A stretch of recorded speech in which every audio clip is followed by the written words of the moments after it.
اگر زندگی میں باپ جائیداد تقسیم کرتا ہے تو لڑکی کو کتنا حصہ ملے گا؟ اگر فجر کی سنتیں چھوٹ جائیں تو ان کو فرض کے بعد پڑھ سکتے ہیں؟ دو سوال اکٹھے۔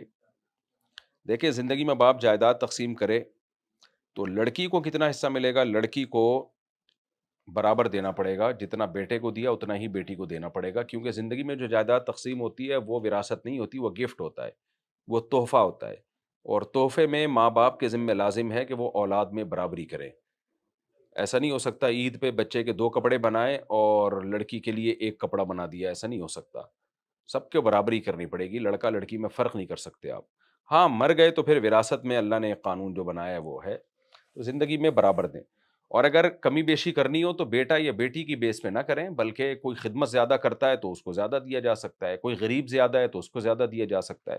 لڑکا اور لڑکی کی بیس پہ آپ فرق نہیں کر سکتے۔ اگر لڑکی زیادہ مستحق ہے تو اس کو زیادہ دیں، پھر لڑکا مالدار ہے تو اس کو کم دے دیں۔ تو زندگی میں یہی اصول ہے۔ ہاں، مرنے کے بعد تو پھر اللہ نے حصے متعین کر، البتہ کوئی لڑکی اگر راضی ہو اس پہ کہ ٹھیک ہے آپ مجھے آدھا دے دیں، بھائی کو دگنا دے دیں، دل کی 100% خوشی سے راضی ہو وہ، تو کوئی حرج نہیں ہے، لیکن شریعت کا حکم یہی ہے، برابری کرنی پڑے گی۔ اگر ہم نماز پڑھ رہے ہیں اور ہمارے سامنے سے کوئی گزرے تو ہم اسے ہاتھ سے روک سکتے ہیں؟ جی، روک لینا چاہیے اس کو۔ جو شخص رشتے توڑواتا ہے اس کا کیا انجام ہوگا؟ رشتے توڑوانے کو اللہ نے منافقین کا عمل قرار دیا قرآن مجید میں۔ وَتُقَطِّعُوا أَرْحَامَكُمْ، اللہ نے کہا منافقین کو اگر حکومت مل جائے نا، یہ رشتے توڑ دیں گے، رشتہ داریوں کا نظام خراب کریں گے یہ۔ تو قطع رحمی کرنے والا، حدیث میں آتا ہے، جنت میں داخل نہیں ہوگا۔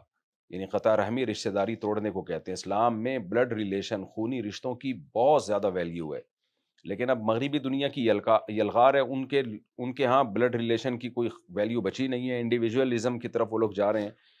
تو ہمارے یہاں بھی اب لبرل سیکولر طبقہ اسی نظام کو پروموٹ کر رہا ہے۔ باپ کا انتقال ہو گیا، آپ اسی دن پروگرام بھی کرتے رہو، کچھ بھی نہیں ہوتا۔ ماں مر گئی تو کوئی پوچھنے والا نہیں ہے، لاشیں نکل رہی ہیں 9 مہینے بعد گھروں سے۔ تو یہی ہے کہ انڈیویجولزم کی طرف جا رہے ہیں سب لوگ۔ تو اسلام میں بہت بڑا جرم ہے بھائی، نبی صلی اللہ علیہ وسلم نے فرمایا رشتہ داری توڑنے والا جنت میں داخل نہیں ہو سکتا۔ اور ایک صحابی نے فرمایا کہ بھائی جو ہے، آپ نے فرمایا کہ قطع رحمی کی جب آپ نے وعید سنائی تو ایک نے کہا میرا بھائی مجھ سے ناراض ہے، تو آپ نے اور کہا کہ میں اس سے جوڑنے کی کوشش کر رہا ہوں لیکن وہ نہیں کر رہا، تو آپ نے فرمایا وہ اپنے لیے جہنم کا ٹکڑا خرید رہا ہے، وہ کما قال صلی اللہ علیہ وسلم۔